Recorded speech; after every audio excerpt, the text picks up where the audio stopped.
మూసీ పరివాహక ప్రాంతాల్లో ఉన్నటువంటి పూర్తి స్థాయి అంటే ఆ యొక్క ఇల్లులను పూర్తి స్థాయిలో ఖాళీ చేయాల్సిందే అనేటువంటి వార్తనైతే ఇప్పటికే మనం వింటా ఉన్నాము. దానికి సంబంధించినటువంటి విషయంలో ప్రభుత్వం కూడా కీలకమైనటువంటి అడుగులు వేస్తున్నటువంటి సందర్భాలను చూస్తూ ఉన్నాం. హైదర్ షా కోర్టులో ఉన్నాము. ఇక్కడ చాలా వరకు మాకు మూసి పరివాహక ప్రాంతాలలో ఎలా తీసివేస్తారనేటువంటి ప్రశ్నలు కూడా వస్తూ ఉన్నాయి. అమ్మ, ఎన్ని సంవత్సరాలుగా ఈ ప్రాంతంలో మీరు ఉంటున్నారు? ఏం కోరుకుంటున్నారు? ప్రభుత్వం వాళ్ళు ఏం చెప్తున్నారు? సార్ మేము 5 ఏళ్ళు అయింది సార్ ఇక్కడికి వచ్చి. మాకన్నా కూడా ఇక్కడ 1998 నుంచి కూడా ఉన్న వాళ్ళు ఉన్నారు. వాళ్ళందరినీ మేము కలవడం జరుగుతుంది. ఇప్పుడు ఇక్కడ గండిపేట నుంచి ఏదైతే మన బాపుఘాట్ బ్రిడ్జ్ వరకు ఉన్న అందరు వాళ్ళు మనకి కలిసినారు. సో వాళ్ళందరూ మాకు సహాయం చేస్తున్నారు. వాళ్ళందరూ ఏకపదంగా ఇది వద్దు అనే చెప్తున్నారు తప్ప వాళ్ళ ఇల్లు బఫర్లో ఉండని, ఎఫ్టీఎల్లో ఉండని, లేకపోని అందరూ ఇది ఏకపదంగా వద్దు అనే చెప్తున్నారు. ఎవరు వాళ్ళ స్వార్థం చూసుకోవట్లేదు. ఇక్కడ మానవతావాదుల్లాగా అందరూ మాకు సహాయం చేస్తున్నారు. మేము ప్రభుత్వ సర్కార్ని కోరుకునేది ఇది ఒకటే, మీరు ఏ పథకాలు ఇచ్చినా ఇవ్వకపోయినా మా సాధారణ మధ్యతరగతి కుటుంబాలకి అవేమి యూజ్ అవ్వవు, మాకు ఏ స్కీమ్స్ రావు. మేము వీలైతే వేరే వాళ్ళకి సహాయం చేస్తాం తప్ప మా జీతంలో వచ్చిన 10% ఎన్జిఓ అంటే ఇచ్చేస్తాం, ఫ్లడ్స్ అంటే మేము డొనేట్ చేస్తాం సార్. మా శాలరీలోంచి అవి మేము కావాలని స్వచ్ఛందంగా మా వంతు సహాయాన్ని మేమే ప్రభుత్వానికి అందిస్తున్నాం తప్ప మాకు ఎటువంటి స్కీమ్స్ కానీ ఏవి కానీ అప్లికబుల్ కావు. మీరు ఏమన్నా సాధారణ మధ్యతరగతి కుటుంబాలకి హెల్ప్ చేయాలని అనుకుంటే, మీరు కూడా మాకు సహాయపడాలనుకుంటే మా ఇళ్ళని మాత్రం టచ్ చేయకుండా మీరు ఏ సుందరీకరణ అయినా చేసుకోండి. మా ఇళ్ళని మాత్రం దయచేసి ముట్టుకోవద్దు. ఇంకా చాలా ప్లేస్ ఉంది అక్కడ. మీరు ఏ సుందరీకరణ చేస్తామన్నా మేమే ముందుకొస్తాము, మేమే సహాయం చేస్తాము. ఇలా 10% ఫ్లడ్స్కి ఇచ్చే బదులు మా శాలరీలో నెల కట్ చేసుకుంటా అంటే కట్ చేసుకోండి, మేము సహాయం చేస్తాము. బట్ ఆ సుందరీకరణ పేరుతో మా ఇచ్చారా? మీ మొత్తము ఇల్లులన్నిటి కూడా మార్కింగ్ ఏమన్నా ఇచ్చారా ఇప్పటి వరకు? సార్ మార్కింగ్ ఇస్తారంటేనే ఒక రకమైన గుండెల్లో గుబులైపోతుంది సార్. ఆర్బిఎక్స్ మార్క్ చేస్తున్నారు రివర్ బెడ్లో అంటే అమ్మో మా కాలనీ ఏమన్నా వస్తుందా, పక్క కాలనీకి అధికారులు వచ్చారంటే మేము ఇక్కడ నుంచి అలర్ట్ అయిపోయి అందరినీ కూడబెట్టుకుని రండి అంటే వాళ్ళందరూ స్వచ్ఛందంగా మా కోసం ముందుకొచ్చి నిలబడుతున్నారు సార్. ఇప్పటి వరకు అయితే ఎవరు అధికారులు మా కాలనీకి వచ్చి బఫర్ అని చెప్పలేదు. బట్ ఇంకా మీదట వస్తారేమో అని చాలా భయానికి గురవుతున్నాము. ఇది మాత్రము తప్పు సార్. ఇది ఖచ్చితంగా ఇల్లులను ఖాళీ చేయాల్సిందే, మేము డబుల్ బెడ్రూమ్ పునరావాసం కల్పిస్తాము, అక్కడికి వెళ్లాల్సిందే అంటే ఏంటి మీ నుంచి ఎలాంటి రియాక్షన్ చూడొచ్చు? సార్ మేము ఎవరైనా కింద నుంచి పైకి వెళ్ళాలనుకుంటారు సార్, పై నుంచి కిందకి రావాలనుకోరు. ఒక రిక్షా దొక్కునేవాడు కూడా ఆటో కొనుక్కోవాలి, నా పిల్లలను ఆటోలో తీసుకెళ్లాలని అనుకుంటాడు. అలాంటిది మేము ఆల్రెడీ డెవలప్ అయి ఉన్నాం సార్. మేము మా స్వచ్ఛందంగా మా పేరెంట్స్ కృషితోని మేము జాబులు తెచ్చుకుని మా పైసా కూడబెట్టుకుని డెవలప్ అయ్యి ఒక రేంజ్ ఒక స్థాయిలో ఉన్నాం. మీరు ఆ స్థాయి నుంచి కిందకి తోసేస్తాం అంటున్నారు ఇప్పుడు మమ్మల్ని. డబల్ బెడ్రూమ్ ఇవ్వడం అంటే ఏంటి? మాది కోటి రూపాయలు వస్తుంది సార్ మా ప్రాపర్టీ. మేము అక్కడ ఇక్కడ అప్పులు చేసి 10 సంవత్సరాల నుంచి లోన్లు కట్టుకుని ఇంకా ఈఎంఐలు కూడా ఉన్నాయి సార్. మాకు ఈఎంఐలు కట్టుకుంటూనే ఉండాలంట. హైదరాబాద్ ఎంత క్లియర్గా చెప్తున్నారు, మేము కూల్చేస్తాము. లోన్ల వాళ్ళు ఏం చెప్తున్నారు, మేము మీకు సాయం చేయము, మీ ఈఎంఐలు మాత్రం మీరు కంపల్సరీ కట్టాల్సిందే అంటున్నారు. ఇల్లు లేక ఈఎంఐలు కట్టుకుని మీరు ఇచ్చే డబుల్ బెడ్రూమ్లో మేము ఉండాలంటే ఎంత కష్టం సార్. అది డెవలప్మెంట్ అంటారా? దాని పేరు ఎంత అందంగా పెట్టారు, Musi river front development corporation limited అని. డెవలప్మెంట్ అంటే కింద నుంచి పైకి తీసుకెళ్లాలి ఎవరినైనా కానీ. ఆ డెవలప్మెంట్ ప్రజలకి పనికి రాకపోతే అది డెవలప్మెంట్ ఎందుకు అవుతుంది సార్? అది మందికి ఇబ్బంది కాక తప్పదు. చాలా మంది మా అంతటా మేమే బయటకు వెళ్తాం అనేటువంటి మాట చెప్తున్నారు. అనేటువంటి మాటను Musi river front development corporation chairman Dana Kishore చెప్తా ఉన్నారు. నిజంగానే అట్లాంటి పరిస్థితి ఉందా? మీ నుంచి స్వచ్ఛందంగా బయటికి పోవడానికి సిద్ధంగానే ఉన్నారు? ఎందుకు పోతాం సార్? మేము పైసా కూడబెట్టి కట్టుకుని స్వచ్ఛందంగా మేము వదిలేసి వెళ్ళడానికి. ఇది మాది ఆక్రమాలు కాదు సార్. మేము లీగల్ వెరిఫికేషన్ అన్ని అయిన తర్వాత ఎస్బీఐ వాడు లీగల్ వెరిఫికేషన్ చేశాడు. మాకు టెక్నికల్ వెరిఫికేషన్ చేసి మా బిల్డింగ్లు అందరినీ ఫోటోలు తీసుకుని ఎంత దూరంలో ఉంది, ఏముంది, ల్యాండ్ యూజ్ సర్టిఫికేట్లు, ఓఆర్సీలు, పట్టా కాపీలు, సేల్ డీడ్లు అన్ని చెక్ చేసి మాకు లోన్ శాంక్షన్ చేసిన తర్వాత ఒక సామాన్యుడికి ఇది వాటర్ బాడీ, ఇక్కడ ఇంత బఫరు కడుతుంటే మాది కూడా 100 గజాలు అపార్ట్మెంట్ ఇచ్చి మేము అపార్ట్మెంట్ తీసుకున్నాం. ఇంకా కొన్ని పైసలు కట్టి మేము 12 సంవత్సరాలు 15 సంవత్సరాలు అవుతుంది అపార్ట్మెంట్ కట్టినప్పటి నుండి. అక్కడ నేను ఉంటలేను, నేను రెంట్కి ఇచ్చుకున్నా. నా భర్త బాలేడు, నేను చిన్న రేకుల ఇంట్లో ఉంటా. నాకు 2 పిల్లలు, వాళ్ళని పెట్టుకొని నా భర్తను పెట్టుకొని నేను ఆ ఇంట్లో ఉంటా. ఈ ఇంటికి వచ్చే 10,000 అక్కడ రెంట్ కట్టుకొని నా జీవనాధారం చేసుకుంటున్నా. నా పిల్లలు చదువుకుంటున్నారు. ఖచ్చితంగా తీసేయాల్సిందే, మీకు డబుల్ బెడ్రూమ్ అనేది ఒకటి శాంక్షన్ చేస్తామంటే ఏం చేస్తారు? ఎందుకు మాకు బిచ్చమేసిండ డబల్ బెడ్రూమ్ ఇయ్యానికే మా ఆస్తిని తీసుకొని కూలగొట్టి ఆయన ఇల్లు ఇవ్వనండి, వచ్చి పోయి ఉంటాం అప్పుడు. ఆయన ఇల్లు ఇవ్వనండి, ఏడేడైనా ఉన్నాయి కదా పెద్ద పెద్ద బిల్డింగ్లు, అలాగే ఒక బిల్డింగ్ లో 10 మందికి రాసి ఇవ్వనండి ఉంటాం. మళ్ళా అపార్ట్మెంట్ ఆయన తీసుకోమనండి. గవర్నమెంట్ అపార్ట్మెంట్ ఎందుకు ఇస్తాడు ఆయన? మాకు బిచ్చమేసిండు ఆయన, మేము బిచ్చగాళ్ళమా? మాకు అవసరం లేదు. ఎన్ని రోజులు ఇట్లా ఫైట్ చేయాల్సి వస్తుంది అనుకుంటున్నారు? ఎందుకంటే సస్తాం, ఇంకా ఫైట్ చేసుకుంటే చచ్చిపోతాం. ఆయనకు అదే మేము సావాలి, హైదరాబాద్ లో అందరు సావాలనే కోరుకుంటే చచ్చిపోతాం. మళ్ళా నిన్న దానకిషోర్ ప్రెస్ మీట్ పెట్టిండు, ఖచ్చితంగా డబుల్ బెడ్రూమ్ అనేది ఇస్తాము, స్వచ్ఛందంగానే పోదాం అనుకుంటున్నారు అనేటువంటి మాట చెప్తున్నారు. వాళ్ళు లోకల్ ఏరియాలో ఉంటారు కదా, వాళ్ళకి అవసరం, మాకెందుకండి? మేము బ్రహ్మాండంగా మా కష్టార్జితం కట్టుకున్నాం. అది ఏమన్నా అయ్యే సొమ్ముని తీసుకొని ఏం కట్టుకోలేదు. గవర్నమెంట్ మన చారాన పైసలు ఇచ్చిందా? ఆయన కూల కొడతా నేను ఎక్కడో ఇస్తా పో అమ్మ అంటే పోనీకే రమ్మనండి. సీఎం తోటే మాట్లాడతాం, ఇవన్నీ ఎందుకు లొల్లి? ఆయన ఎదురుకొచ్చి మాట్లాడమనండి. పబ్లిక్ ఉంటారు మీలాగా ఇక్కడ ఈ ఏరియాలో ఎంతమంది ఇబ్బంది పడతా ఉన్నారు? మొత్తం ఇప్పుడు అపార్ట్మెంట్ లో ఎంతమంది ఉన్నారు అంతమంది ఇబ్బందే కదా. ఇప్పుడు పోతే ఒక్కరి ఇల్లు ఏం కొట్టారు కదా. పెట్టి కొనుక్కున్నారమ్మా అప్పుడు మీరు? మాది జాగా ఉండే అండి, మేము జాగా కొనుక్కున్నాం. నా పెళ్ళప్పుడు కట్నం ఇస్తే మా మామయ్య కట్నం వాడకుండా కోడలకు ఉండాలని వాళ్ళు పుట్టినోళ్ళు ఇచ్చినని భూమి కొనిపెట్టిండు ఆయన. ఆ కాలంలో 33 ఏళ్ళు అయింది నా పెళ్ళై, 35 ఏళ్ళు ఆ కాలంలో కొనిపెట్టిండు ఆయన. అది అపార్ట్మెంట్ కడుతుంటే మేము అపార్ట్మెంట్కి ఇచ్చినాం. అపార్ట్మెంట్ లో ఇంకా కొన్ని డబ్బులు కట్టి అక్కడ ఒక ఇల్లు తీసుకున్నాం. ఖచ్చితంగా పంపిస్తాం అనేటువంటి మాట వస్తే మీరు వెళ్ళడానికి సిద్ధం ఉంటారా? వస్తాం కానీ వెళ్ళం.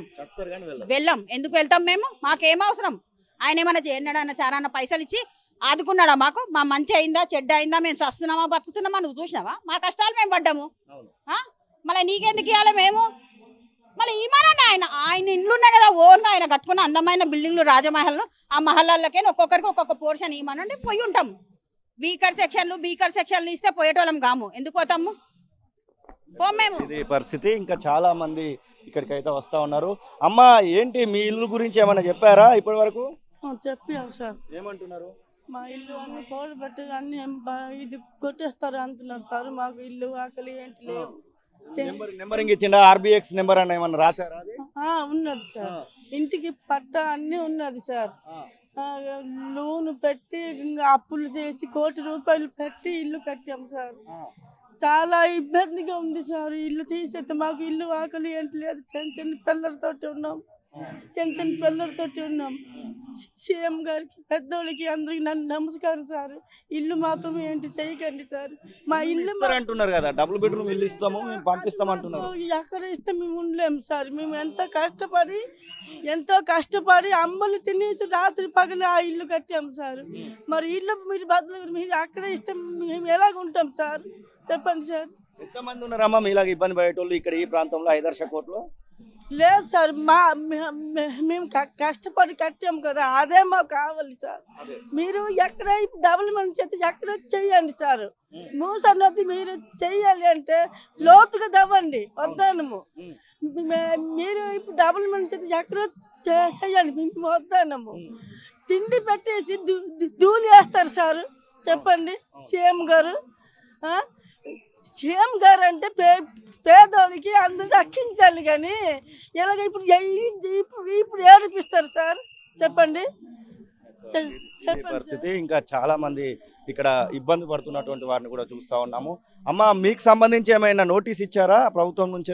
ఇలాంటి నోటీస్ లేదండి. జస్ట్ మాకు వచ్చిన ఈ గూగుల్లో వచ్చే రెడ్ లైన్ బ్లూ లైన్స్ దాని గురించే మేము ఇంత మెంటల్ ప్రెషర్ పడి మేము మార్నింగ్ 6 o'clock లేచి ఇంట్లో పనులు చేసుకొని సండే ఉన్న పిల్లల్ని రోడ్లు పట్టుకొని తిరుగుతూ ఉన్నామండి. ఇప్పుడు వాళ్ళు వచ్చినారు, కాస్త సపోర్టివ్ ఉంటుంది, కొంచెం పాజిటివ్నెస్ వచ్చింది. But still we are suffering. ఎందుకంటే మాకు ఇంకా తెలియదు ఏమవుతుందో తెలియదు, ఎప్పుడెవరు వస్తారో తెలియదు, ఏ మార్కులు వేస్తారో తెలియదు, ఎప్పుడు డైరెక్ట్ కూల్చెళ్తారో కూడా తెలియదు. మేము జాబర్స్ ఇద్దరం వెళ్ళిపోతాము, తాళం వేసుకుని వెళ్తాము. ఎవరు చూస్తారు? ఇంటికి వచ్చేసరికి ఇల్లు కూల్ ఉంటుందో తెలియదు, లైన్ వేస్తారో తెలియదు. RBX పరిస్థితి ఉండదు, మేము చెప్పిన తర్వాతనే కూలుస్తున్నాం అనేటువంటి మాట కూడా చెప్తా ఉన్నారు కదా వాళ్ళు. ఇప్పుడు ఎక్స్పీరియన్స్ గా చెప్తున్నాం. ఆల్రెడీ చాలా మంది చెప్తున్నారు మాకు తెలియదండి, మాకు తెలియక ముందు వచ్చి కూల్ చేసినారు, మేము పొద్దున వెళ్ళాం సాయంత్రం వరకు వచ్చి కూలిపోయింది అంటున్నారు. జనాలు అక్కడ ఉన్నా కూడా వాళ్ళు పాపం ఇంట్లో ఉన్న సామాన్లు బయట తీసుకొచ్చిన వారు కూడా ఆగట్లేదంట. ఇది ఒకటి పక్కన పెడితే రెంటర్స్ అండి, పోనివ్వండి, కొన్నోళ్ళు పోయినరు, ఓనర్స్ పోయినరు, రెంటర్స్ ఏం పాపం చేసిండ్రు, వాళ్ళు సామాన్లు తీసుకుంటారు వాళ్ళకన్నా. ఇప్పుడు ఏ విధంగా మీరు చెప్తున్నారు మేము నోటీసులు ఇస్తున్నాము, మేము ఆగుతున్నాము అనేసి? అలాంటి వాళ్ళు అయితే వీళ్ళంతా న్యూస్ లో ఎందుకు వస్తారు? వాళ్ళు ఎందుకు ఏడుస్తారు అట్లా? అసలు కానే కాదు. ఎలాంటి ఎంత పెట్టి కొనుక్కున్నారమ్మా ఇక్కడ మీరు ఇల్లు ఎంత పెట్టి కొనుక్కున్నారు? 70 లక్షలు పెట్టి కొన్నాము. ఇంకా 20 years ఉన్నది. 60,000 ఈఎంఐ కడుతున్నాము. ఇంకా కడుతూనే ఉన్నాము. ఎందుకంటే మాకు రూపాయి లేదు. మాకున్నదల్లా ఈ ఇల్లు ఒకటే, వేరే ఆస్తులు పాస్తులు లేవు. మీలాగా 20-30 ఇల్లు లేవండి మాకు. మాకు ఏమైనా కావాలి కెరియర్ అంటే రేపటి రోజున మా పిల్లలకు కావాల్సింది ఇది ఒక్కటే. ఇది ఒక్కటి చూసుకొని మేము ఫ్యూచర్ చూసుకోవాలి, కెరియర్ చూసుకోవాలి. ప్రైవేట్ జాబ్లలో మాకేం జీతాలు ఊరికే రావు. మేము కష్టపడాలి పొద్దున సాయంత్రం అంతా. మేము కాన్సన్ట్రేట్ చేయాలి. ఈ మెంటల్ టార్చర్ ఎందుకు మాకు? ఈ బ్యూటిఫికేషన్ ఎందుకండి? అవసరమే లేదు. వేరే ఎక్కడో ఉన్నాయి, అవి చేయండి. మాకు ఇవి అవసరమే లేదు. మాకు అసలు 2 BHK అంట. మా ఇల్లు మాకు ఇవ్వండి. మా ఇల్లు దగ్గర రాకండి. మీ ఇంట్లో మీరు ఉండండి, మా ఇంట్లో మేము ఉంటాము. వచ్చి మాకు టార్చర్ పెట్టడం వద్దు. మాకు ఏ గవర్నమెంట్ ఏం చేయకపోయినా చాలు. మేము ఉన్నంత వరకు బాగున్నాము, హ్యాపీగా ఉన్నాము. హ్యాపీగా వచ్చిన వాళ్ళనంతా మెంటల్ టార్చర్ ఎందుకు చేస్తున్నారో నాకు అస్సలు అర్థం కావట్లేదు. అమ్మ, మీరు ఎన్ని సంవత్సరాలుగా ఇక్కడ ఉంటున్నారు? ఎందుకు ఇక్కడికి రావాల్సి వచ్చింది మీరు? సార్ నాది ఆంధ్ర సార్. ఆంధ్ర నుంచి మేము ఇక్కడ 10 years, మా హస్బెండ్ 20 years నుంచి మేము హైదరాబాద్లోనే ఉంటున్నాము. Hyderabad safest place, safest city. ఇక్కడైతే మాకు సేఫ్గా ఉంటుంది అని చెప్పి మా ఊర్లో వదిలేసి మేము అక్కడి నుంచి ఇక్కడ వచ్చి ఒక ఇల్లు కొనుక్కున్నాం సార్. ఒక ఇల్లు 75 lakhs పెట్టి కొనుక్కున్నాం సార్. మా కాలనీలో more than 197 houses ఉన్నాయి సార్. అది మొత్తం ఇప్పుడు బఫర్ జోన్, మూసి ఏదో అంటున్నారు సార్. అది మాకు ఏది కూడా తెలియదు సార్. ఒకటి బ్లూ లైన్ అంటారు, ఒకటి రెడ్ లైన్ అంటారు, అది కూడా ఏమో తెలియదు సార్. ఇప్పుడు సడన్ గా టీవీ ఆన్ చేస్తే పిల్లలు కూడా భయపడుతున్నారు. మమ్మీ మా ఇల్లు ఇలా కూల్చేస్తారా, అక్కడ టీవీలో లాగా మా ఇల్లు కూడా వెళ్ళిపోతుందా, మనం ఎక్కడ వెళ్ళాలని వాళ్ళు క్వశ్చన్స్ అడుగుతుంటే వాళ్ళ క్వశ్చన్ ఆన్సర్ మా దగ్గర లేదు సార్. అసలు లేదు. ఎప్పుడు నిద్రపోతున్నామా? అసలు పీస్ఫుల్ గా 3 months నుంచి నిద్రపోలేదు సార్. ఎప్పుడు మా కాలనీకి వస్తారు, ఎప్పుడు పగలగొట్టేస్తారో.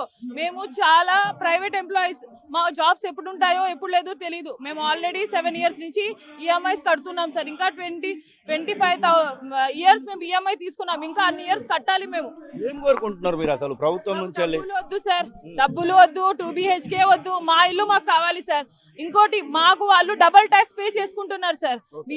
We are paying more tax from others. మా కాలనీ వాళ్ళు డబల్ ట్యాక్స్ పే చేస్తున్నారు, హౌస్ ట్యాక్స్. అలా అది మాది ఇల్లీగల్ అంటున్నారు. ఇప్పుడు మేము అందరు మీడియాలో వస్తున్నాం. మా బంధువులు అందరూ అడుగుతున్నారు, మీ ఇల్లు ఏమైనా ప్రాబ్లంలో ఉందా, మీరు ఎందుకు మీడియాలో వచ్చారు అని. వాళ్ళు ఫస్ట్ మా పేరెంట్స్ అందరూ చాలా సంతోషపడ్డారు, అరే సిటీలో ఒక ఇల్లు కొనుక్కున్నారు అని. కానీ ఇప్పుడు వాళ్ళు కూడా టెన్షన్ పడుతున్నారు, అరే మా పిల్లల భవిష్యత్తు ఏమైపోతుంది, మా పిల్లలు ఇల్లు కొనుక్కున్నారు, మా పిల్లలు ఎక్కడ వెళ్ళాలి. ఊర్లో ఉండే పొలాలన్నీ అమ్ముకొని ఇక్కడ ఇల్లు కొనుక్కున్నాం సార్. అక్కడ పోయింది, ఇక్కడ పోతుంది అంటే మేము ఎక్కడ వెళ్ళాలి?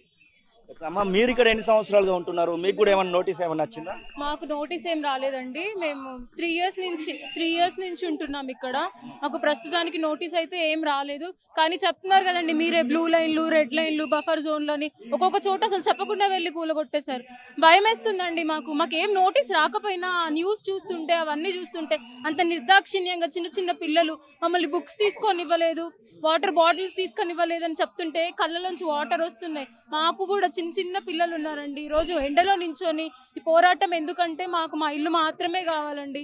వాళ్ళు ఇచ్చే డబ్బులు కానీ, వాళ్ళు ఇచ్చే డబుల్ బెడ్రూమ్ ఇల్లులు కానీ మాకు ఏవి వద్దండి. ప్లీజ్ మమ్మల్ని ఇట్లా వదిలేయండి, మా ఇల్లులు మాకు ఇవ్వండి. మళ్ళీ మీ మీడియా మిత్రులందరికీ నేను చెప్తున్నాను, మేము అక్రమ కట్టడదారులం కాదండి.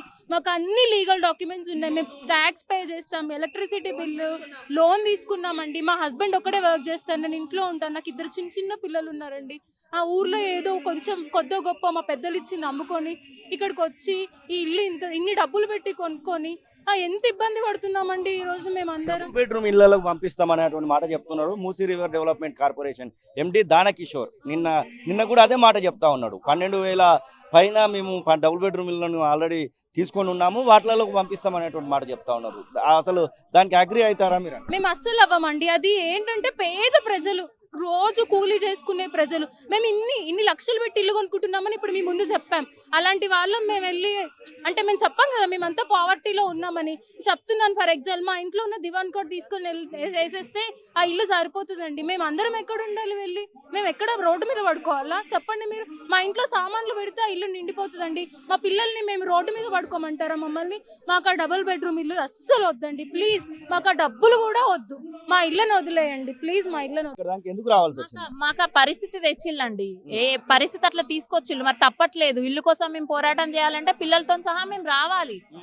ఇంట్లో నుండి ఎన్నడూ బయటికి వెళ్ళండి. మేము ఇప్పుడు బయటకు వచ్చి ఇంత ఇబ్బంది అవుతుందంటే మరి ఎలా అండి చెప్పండి. ఇద్దరు పిల్లలు ఇంకొకరిని మా ఆయనకి ఇచ్చి ఆ రోడ్లో పడేసినాం.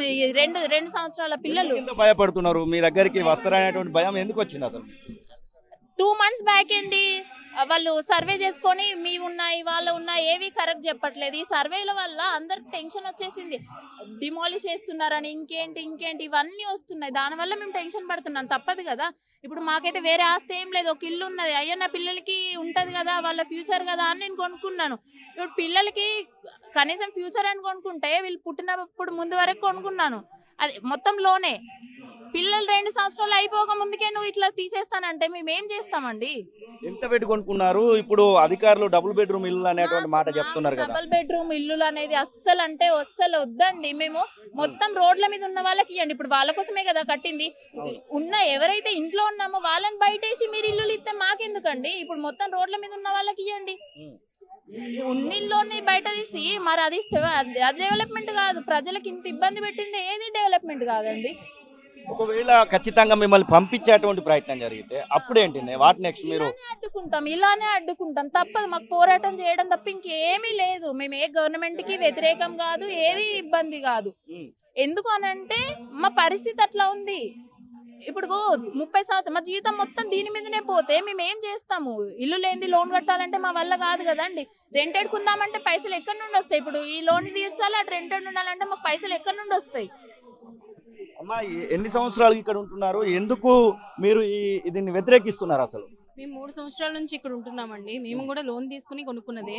అండ్ ప్రాపర్ డాక్యుమెంట్స్ అన్ని చెక్ చేసుకుని LIC లోన్కి వెళ్ళి తీసుకున్నది. అండ్ మాకు రిజిస్ట్రేషన్ ప్రాపర్గా అయ్యింది. అండ్ లేఅవుట్ కరెక్ట్గా బ్లూ ప్రింట్స్ అన్ని చెక్ చేసుకున్న తర్వాతనే మేము కొనుక్కున్నాము. సో మేము కెనడా నుంచి వచ్చి మా మొత్తం ఇన్వెస్ట్మెంట్ ఉన్న సేవింగ్స్ అంతా జీరో అకౌంట్ పెట్టుకుని మొత్తం ఖాళీ చేసి డౌన్ పేమెంట్ కట్టి మిగతా మొత్తం 80 lakhs లోన్కి వెళ్ళి కొనుక్కున్నాం. 1,10,00,000 పెట్టి ఇల్లు కొనుక్కున్నామండి మేము మా కాలనీలో. ఇప్పుడు వచ్చి అది మీరు ఇల్లీగల్ మీరు పడేస్తాము అంటే మేము ఎట్లా అగ్రీ చేస్తామండి? ఎక్కడో ఇస్తారు, ఎక్కడో మేము వేరే సిటీలో ఒక చిన్న అపార్ట్మెంట్ కొనుక్కోలేక కదా కాదు కదా మేము ఇక్కడికి వచ్చి కొనుక్కున్నది. మేము ఇండివిజువల్గా బతకాలి, మాకంటూ మాకు ఒకటి కావాలి అని ఇండిపెండెంట్ హౌస్ అని చెప్పి మేము ఇక్కడికి వచ్చి 1,10,00,000 పెట్టి కొనుక్కున్నాం ఇల్లు. ఇవాళ వచ్చి కూల్ చేస్తాము అంటే 3 ఏళ్ల క్రితం లేని బఫర్ జోన్ ఇవాళ ఎక్కడి నుంచి వచ్చింది? మీకు ఖచ్చితంగా డబుల్ బెడ్రూమ్ ఇల్లు కేటాయిస్తాము, ఖాళీ చేయాల్సిందే అనేటువంటి మాట కూడా వినబడతా ఉంది. అవుట్స్కట్స్ లో ఎక్కడో కేటాయిస్తే మా పిల్లల చదువులు ఇక్కడ ఉన్నాయి, మా ఉద్యోగాలు ఇక్కడ ఉన్నాయి. మేము ఎక్కడి నుంచో వచ్చి ట్రావెల్ చేయడానికే సరిపోతుంది మాకు. ఎక్కడో ఇస్తే మా ఇండిపెండెంట్ హౌస్ 3 story బిల్డింగ్ దాన్ని కాంపన్సేట్ చేసి ఒక డబుల్ బెడ్రూమ్ ఇస్తారంటే ఎట్లా సరిపోతుందండి? అది 570 అని ఒక రూమర్. దేనికి ఒక క్లారిటీ లేదు. అన్ని రూమర్స్ కింద స్ప్రెడ్ చేస్తున్నారు అంతే. దేనికి ఒక క్లారిటీ లేదు. ఖచ్చితంగా పంపించేస్తామంటే ఏంటి? మేము ఒప్పుకో, మా ఇల్లు మాకు కావాలి. వీళ్ళెవరండి పంపించేయడానికి? అసలైన తొలి వెలుగు. ఫాలో వాట్సాప్ @తొలి వెలుగు official.